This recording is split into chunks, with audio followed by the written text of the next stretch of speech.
As a seller, the closing costs are a little different than they are for the buyer. Mainly, you're looking at the brokerage fee to sell your property.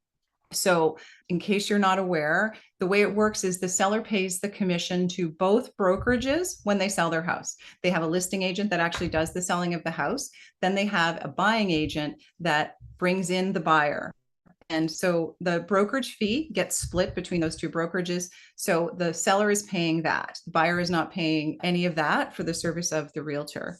Number two, of course, if you have a mortgage, you'll need to think about paying that off.